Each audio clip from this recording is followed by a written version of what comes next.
আসসালামু আলাইকুম। অসুরের মুখে দাড়ি লাগিয়ে পৃথিবীর ইতিহাসে এক চরম মূর্খতার পরিচয় দিয়েছেন তারা।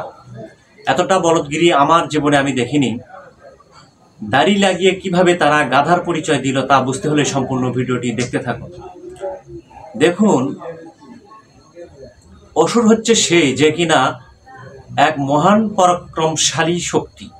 এই মহান পরাক্রমশালী অসুর যে কিনা সর্বমত্ত জুড়ে মহান তাণ্ডব শুরু করে, ত্রাস সৃষ্টি করে অথবা যা ইচ্ছা তাই করে, অর্থাৎ যাবতীয় নিকৃষ্ট কাজ করে, যেমন ভাঙচুর করা, ছিনিয়ে নেওয়া, ছিনতাই করা, হত্যা করা, জ্বালিয়ে দেয়া, মন চাইলে আসার দেয়া, কাউকে ভালো লাগলে ধর্ষণ করা প্রভৃতি। বলতে ভুলে গেছি, অসুর এসব ধ্বংসলীলা করত তদানীন্তন দেবতাদের সাথে। সুতরাং এই দেবতারা অতিষ্ঠ হয়ে সবাই সম্মিলিত প্রচেষ্টার মাধ্যমে জন্ম দেয় গৌরী বা দুর্গাকে। ঘটনার এক দীর্ঘ পর্যায়ে 9 দিন অসুরের সাথে যুদ্ধ করার পর 10ম দিনে দুর্গা তার হাতের ত্রিশূল দ্বারা আঘাত করে অসুরকে। অসুর যখন মারা যাচ্ছিল এবং তার পাপবোধ জাগ্রত হয় বলেই দুর্গার কাছে আত্মসমর্পণ করে এবং বলে, আমি যেন তোমার সঙ্গেই থাকতে পারি, তোমার সঙ্গেই পূজা পাই। তারপর থেকে চলছিল প্রতি বছর দুর্গাপূজা। এখানেই হচ্ছে গাধা শনাক্তকরণ বা মজার বিষয়টা। বিষয়টা হলো, দুর্গা বেঁচে নেই, কিন্তু পাকিস্তান, বাংলাদেশ ও ইউএস এর মহিষাসুর এখনো বেঁচে আছে। আলোর পথে চলুন, হকের সাথে থাকুন। মহিষাসুর রাজাগণ এখনো জীবিত আছে ওদের ব্যাখ্যা অনুযায়ী। বাংলার আর্য অনার্যর কাহিনীর দুর্গা ও মহিষাসুর রাজা দুজনের কেউই জীবিত নেই।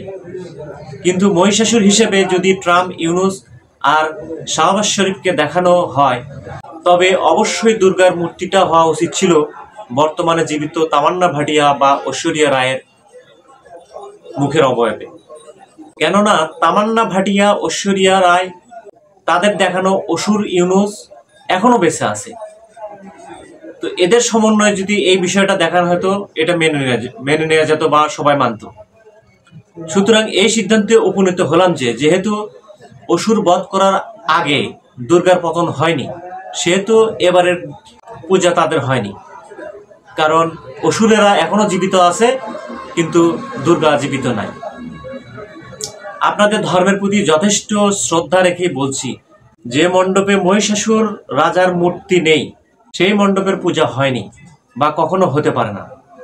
আবারও বলছি, দুনিয়াতে মহিষাসুর আগে বিদায় নেবে এবং দুর্গার বিদায় হবে পরে। যেহেতু 3 জন অসুর দেখাচ্ছেন, আবার দয়া করে জীবিত একটা দুর্গাকে দেখান, যেটা প্রমাণ করবে আপনাদের ভক্তিটা শুদ্ধ এবং সঠিক হয়েছে। তা না হলে আমরা বা বিশ্বের মানুষ মনে করবে আপনারা একটা আস্ত গাধা। অসুরের দাড়ি নিয়ে এত সমস্যা কিসের? দাড়ি তো ছাগলেরও থাকে, আগে ছাগলের দাড়ি কাটেন, পরে অসুরের কাটবেন। গোটা বিশ্ব মনে করবে যে রবীন্দ্রনাথ ঠাকুরও। অসুরের দাড়ি নিয়ে এত সমস্যা কিসের? দাড়ি তো ছাগলেরও থাকে, আগে ছাগলের দাড়ি কাটেন, পরে অসুরের কাটবেন। গোটা বিশ্ব মনে করবে যে রবীন্দ্রনাথ ঠাকুরও একজন অসুর, কারণ ওনার মুখেও দাঁড়িয়ে আছে।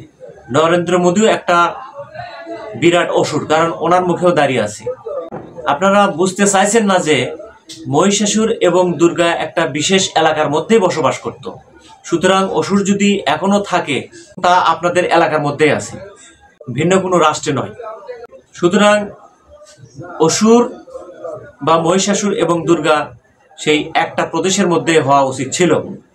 সুতরাং অসুর যদি এখনো থাকে, আপনাদের এলাকার মধ্যে আছে। সুতরাং অসুর এখনো আছে যদি থাকে, এবং তা আপনাদের এলাকার মধ্যেই আছে, ভিন্ন কোনো রাষ্ট্রে নয়। আজকের মতো এ পর্যন্তই। আল্লাহ হাফিজ। আসসালামু আলাইকুম। মহাবিশ্বে ভালো মন্দ যা কিছু সংঘটিত হয়, তা মহান পবিত্র আল্লাহ পাকের ইচ্ছায়, এবং এই ভালো মন্দের বিশ্লেষণ করি আমরা। তাই আলোর পথে চলুন, হকের সাথে থাকুন। হক এন্টারটেইনমেন্ট আর্ট। মহাবিশ্বে ভালো মন্দ যা কিছু সংঘটিত হয়, তা মহান পবিত্র আল্লাহ পাকের ইচ্ছায়, এবং এই ভালো মন্দের বিশ্লেষণ করি আমরা। তাই আলোর পথে চলুন, হকের সাথে থাকুন। Hawk Entertainment Art.